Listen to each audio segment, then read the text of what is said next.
Hi, and welcome to another episode of Hot Takes with me, the Silver Fox. Humza Yousaf is giving evidence as we speak, and I will be doing that video later today, whenever that comes out, whenever he's finished. But Liz Lloyd gave evidence this morning, and we are going to take a look at that. There's some humorous stuff. There's some stuff we kind of expected. There's some childish stuff. There's some revelations, though, and one of them is that she was quite happily able to sit there today and stab her old boss in the back. I don't know what's gone on between them. Has there been a lover's tiff? These two were thick as thieves in each other's pockets, and they would do everything together. They were each other's closest confidants all throughout this issue. And yet now Liz Lloyd has stood there and said something directly in opposition to what Nicola Sturgeon is claiming. There will be more questions to be answered, I think. But we'll take a look at this because there are some truly revelatory comments that have been made. And I think and I hope that this is interesting enough. So we will have a look at it. And do hit that subscribe button if you haven't yet. We are climbing up. We're getting ever so close now. That 10,000 is within touching distance. And if you are one of the regular viewers who's yet to subscribe, please do so. It massively helps the channel. We can get stuff like this out. So I'll ask that from you.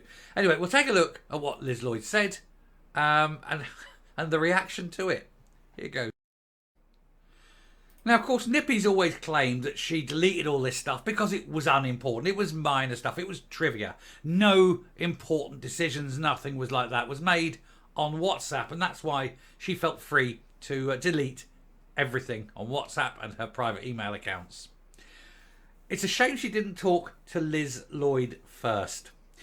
Damning Liz Lloyd evidence showed Nicola Sturgeon did make decisions on WhatsApp as she bemoaned the lack of credit for the COVID response. Straight away, everything Nippy claims has been annihilated by the closest confidant she had in government. These two, you couldn't separate them, and yet here she is, one stabbing the other one in the back, turning coats, and literally throwing her under the bus. And it is wondrous to see. The former First Minister has claimed that she did not do government by WhatsApp. We know now that that's a lie.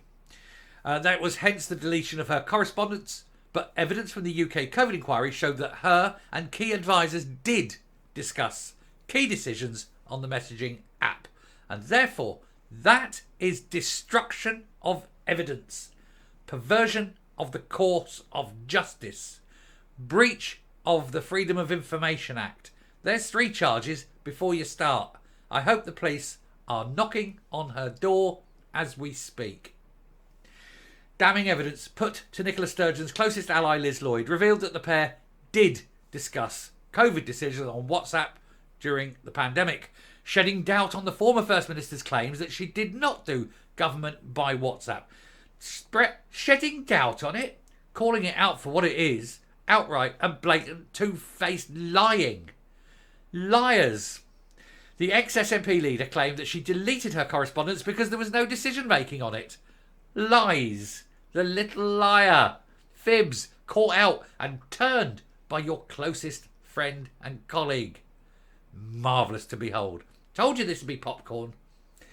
The UK COVID inquiry showed evidence that 2 women did talk about strategies to deal with the virus and also shared ideas to cause a public rammy with the UK government. So they weren't going out to do the best for Scotland. They were deliberately setting out to create division with Westminster. They sat out there. Shall we sit here and do the best for Scotland to ensure the people of Scotland are safe? No. Let's go out and create a division with the United Kingdom. That was their primary goal. They're admitting it. Ms Sturgeon also bemoaned the fact that she wasn't getting enough credit for how she dealt with the public health disaster that she caused. Miss Lloyd was confronted with WhatsApp messages by Junior Counsel Usman Tariq, who asked her about correspondence between the pair about restrictions on wedding numbers on September 22nd, 2020. The former First Minister wrote that we haven't thought about weddings.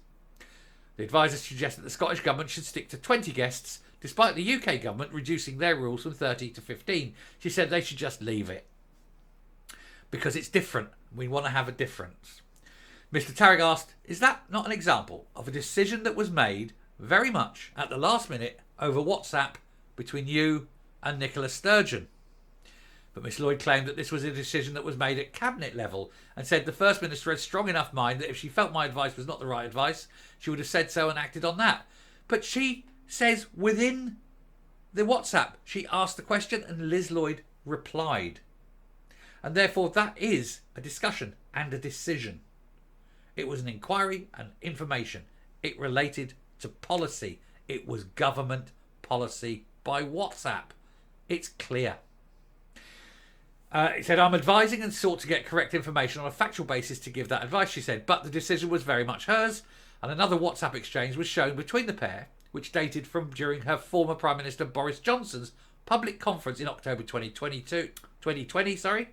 to announce a second national lockdown, which we now know, thanks to evidence this morning from Professor Woolhouse, that was unnecessary, but was bounced into because Sturgeon wanted it.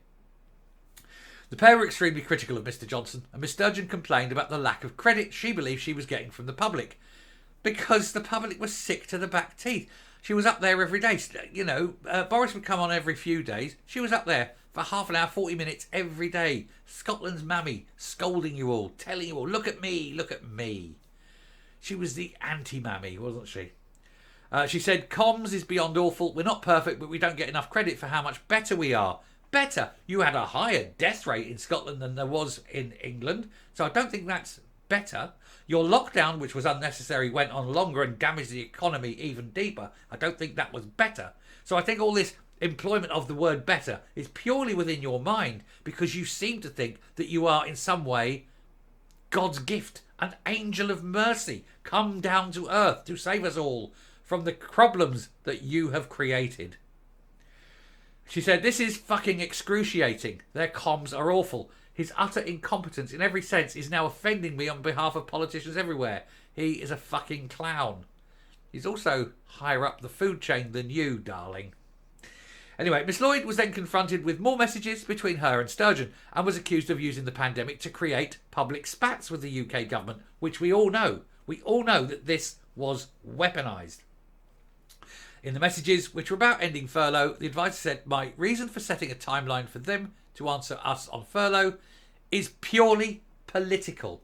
She said it. It's purely political. Not for the benefit of the people, not for their health, not for their mental well-being.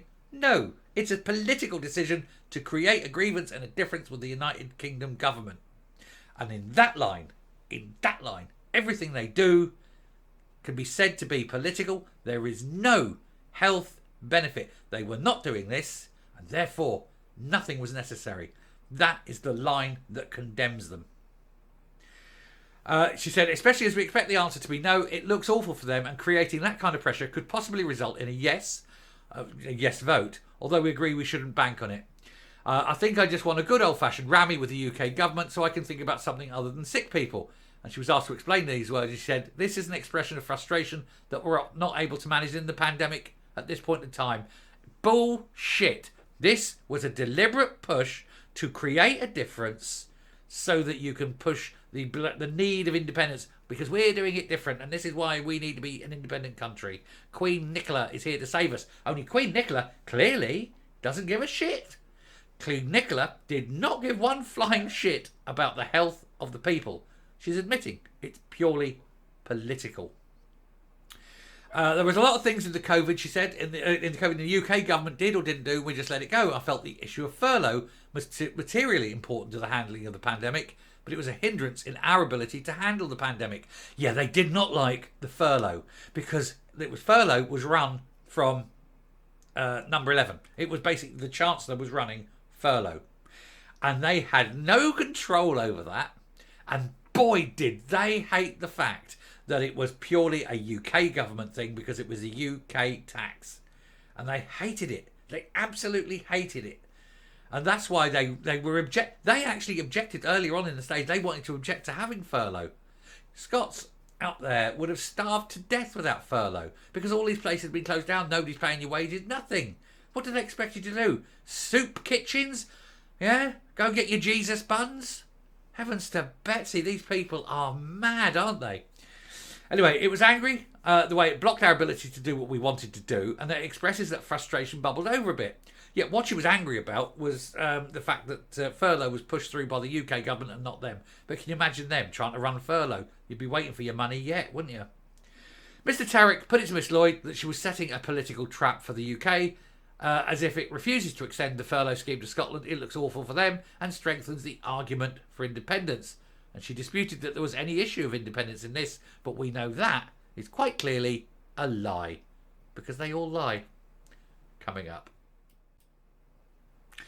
I would like to personally thank Liz Lloyd. Thank you, thank you, thank you. The evidence you've given is so blatant, and I think for once, honest. There's honesty in that evidence.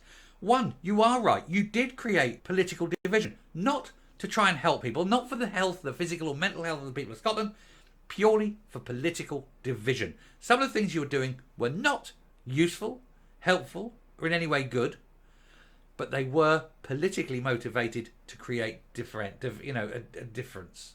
And well done for admitting that. It now means that you can all be sued because some of the things you're doing were obviously, clearly not helpful. They were political. And at that point, you've opened yourself up for damages. Number two, I'd like to thank you for stabbing Nicola Sturgeon firmly between the shoulder blades. She lied, and you have confirmed her lies. You have shown that decisions were made on WhatsApp. And that means that everything that woman says now can legally be treated as a lie. It means that when she is asked, she can now be treated as a hostile witness. That is a fantastic thing. Defence can lead. She can be pushed. She can be asked things that aren't on the record. She can be taken up a garden path and dropped down the well of fact. And she'll never climb her way out of that one. Thank you, Liz Lloyd. You've been marvellous. Let's hope Humza Yousaf is as good as you when later on we do the tale of the teller of Ali Baba and the 40 idiots. Thank you very much for listening to this one. Do please hit subscribe. Do please hit the like. And do please share the video. And do please comment. Let me know what you think. And until next time, stay safe, stay well. And I will speak to you later. Popcorn time. Bye.